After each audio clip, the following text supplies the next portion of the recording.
Okay, here's a quick rundown on drawing stuff with a straight edge and a compass. A straight edge, for our purposes, is just something that has one edge that's straight, and we draw straight lines with a pencil. We can do a straight line through nothing, or we can do a straight line through a point, or we could do a straight line through 2 points. There is only one straight line going through any 2 points. There we go. That's all we do with straight edge. We connect points. The compass is something that copies the size, the length. So, for example, I have 2 points. I can set the compass to be that distance, and I can move it over anywhere. For example, I can take it from this point of intersection and mark that same length somewhere. A compass can also draw a circle. The circle is nothing more than a shape, all the points of which are the same distance from its center. This is the center where the needle is. Alright, so let's see what we have done in the classwork. Construct a triangle by 3 given sides. Given means somebody has drawn it for you, so on some line there are points that denote the lengths. For example, this is going to be the length AB, this is the length, call it X, and they give you 2 more sides. Let me just draw it. This is going to be size Y, and they give you another size somewhere, size Z. So I already have a piece of a triangle drawn. I can take any line and it's 1/3 of a triangle. Now all I need to do is to copy these two so that they actually start at points A and B. Okay. What do? I take this length and I copy it from point A. Where do I go? I don't know. Everywhere. I take the length Y, and now I'm kind of being careful. I set the compass to it, and I copy from point B. Where does it go? Everywhere. Everywhere, but I need to satisfy both conditions. The distance from A has to be Z, the distance from B has to be Y. Both are satisfied when the two intersect, so only this point actually works for me. This is point C. And now all I have to do to complete a triangle is to connect the points, which I can do with a straight edge. And here the camera is in the way, so I'll just use that. Here we are. So you can see that there is another possibility to do the same thing. What if I had been very diligent and I actually had drawn the whole circle here?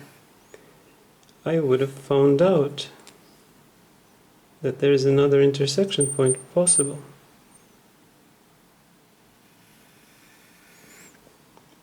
Right there. But these two triangles are actually congruent, they're equal, because by SSS they would be equal. All I have to do is flip one. Alright, construct an angle equal to a given angle.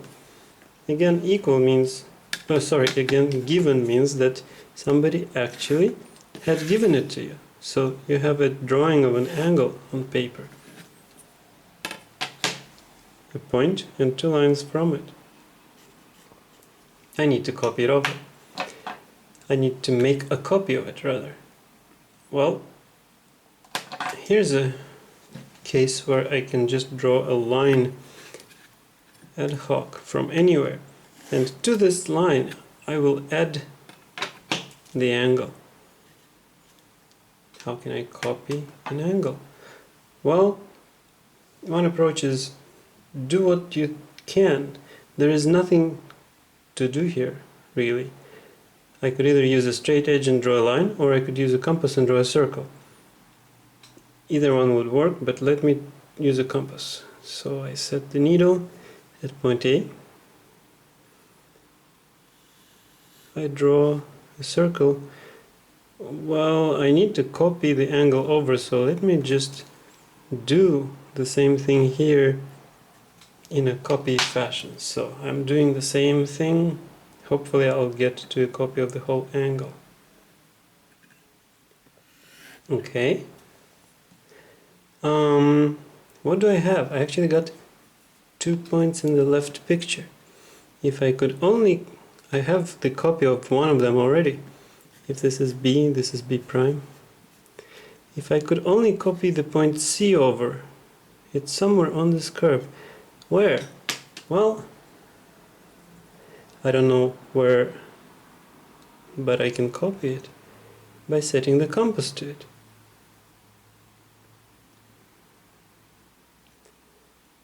It is where it intercepts the curve. This is my C prime. This is again, we're using equality of triangles, SSS. AB equals A prime B prime. AC equals A prime C prime. BC I just also copied equals B prime C prime. I also made this triangle equilateral. This was not a necessity, but it saved me one step. So this triangle ABC is equal to triangle A prime B prime C prime. Because the triangles are equal, all of their angles are equal, including angle A prime. So there you go, I copied the angle. You can also see that I can copy it to anywhere. I didn't have to make it parallel to itself. I can draw it on top of any line that I wish. Alright. Construct a triangle by using 2 given sides and 1 given angle. Well, that's almost too easy because we already know how to copy the sides, and we know how to copy the angles, so this is just a combination of the two. Split a segment into 2 equal parts. This, you can think it in 2 different ways, but it's going to give you the same solution. We have a segment. Segment is something between 2 points on a line. Mark it AB. Split it into 2 equal parts. If it were already split into 2 equal parts, if there was a point M in the middle, then the picture would have a symmetry. Everything to the right of M would be the same as everything to the left of M. Because that's what the middle means, right? Middle has the same relationship to B and A, the same length to it. If I could just make some kind of a drawing that has this symmetry and would give me a point like this, I would be done. What could I do? I could start drawing circles. For example, same circles on A and B, then my picture would be symmetric. So I'll start. I could pick the radius that's the distance between A and B, or any other radius as soon as it's the same. So let me start drawing. Here's one piece of a circle. Here's another piece of a circle. Oh, I got 2 points. These 2 points of intersection between the 2 circles. Well, the circles are the same, so there's no preference for these points to be closer to the right or closer to the left. They've got to lie on the axis of symmetry. So when I connect them, any point on this line must have the same distance to A and to B.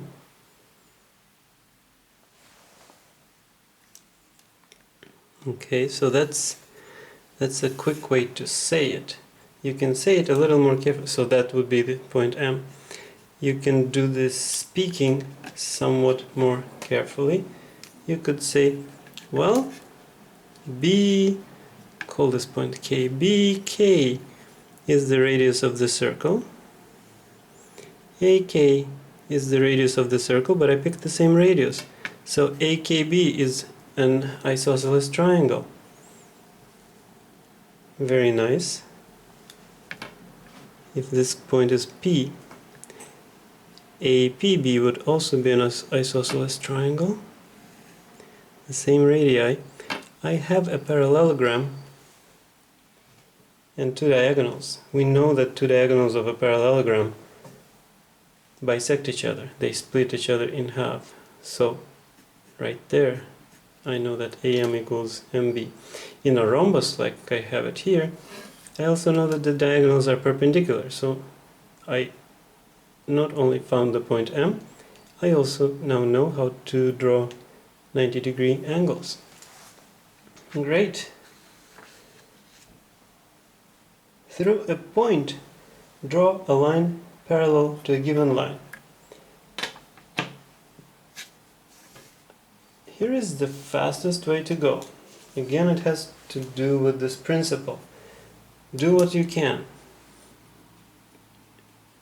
Especially in the beginning, there aren't many things you can do. You have a line, you have a point, you have to have a parallel line through it. What do? If I draw any line, I don't get anything special, right? If I draw a circle, at least I would get some intersection points. So let me start. Here I draw a circle. I got 2 points. Well, what can I get from it? Oh, I could connect those two, and then maybe I could draw a parallelogram. How about that? So this length here is the radius of the circle. So see, now I got somewhat more than nothing. I had just a point and a line. Now I have also an intersection. This is radius R. If I just keep copying this radius R, I have a hope of drawing a rhombus. So how about here? This is point C. This distance is also R. I have half the rhombus here. I need to get 2 more sides that are R long. Well, let me go from point C. Point D is somewhere on this circle I'm drawing right now. It's R away from C. This is what I'm drawing. It's also R away from A. Well, R away from A is this first circle that I have there. I could repeat. There we go. There's the intersection. This has to be point D. Point D is the 4th point of a rhombus, ABCD. A rhombus is a parallelogram. It means that its opposite sides are parallel. And so here we go. This is our parallel line through point A. I don't have just a parallel line. I had to draw the whole rhombus around it to make it parallel. But that's basically the way this thing goes. And problem number 6, just for completeness, how did we go about it? What does it even say?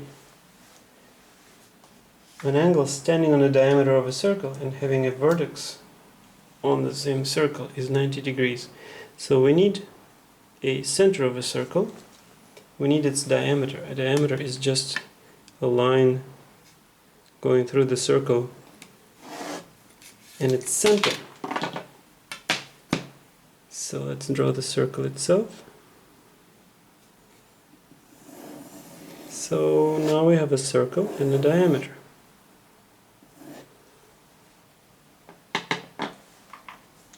An angle standing on a diameter with a vertex on a circle. So we pick a point on a circle and draw an angle standing on the diameter. So it means the lines go through points A and B, which are the diameter.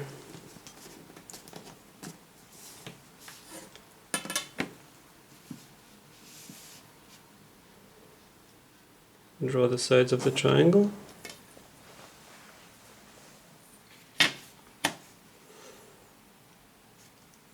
Okay. Why is this angle 90 degrees? Well, we have some points that are kind of uncommitted that we can draw new lines through. So let's just do that. We have this point, the center of the circle, and we have the point C. We can connect them for no other reason than we're not adding any new information, any unknown information rather, because we know this distance. This is r, the same distance as the radius of the circle. It goes from center to the circle, so it's got to be the radius. Okay, these are all the radii of the circle. Oh, look at that, an isosceles triangle. It has equal angles at the base.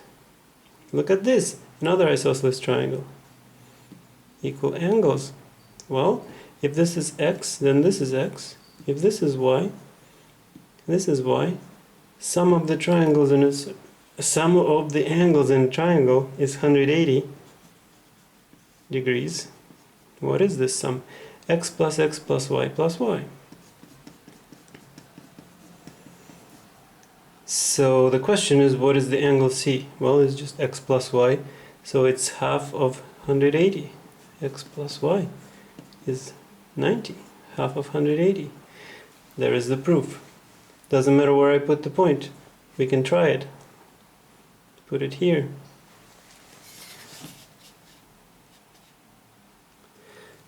We can try it. Trying it proves nothing.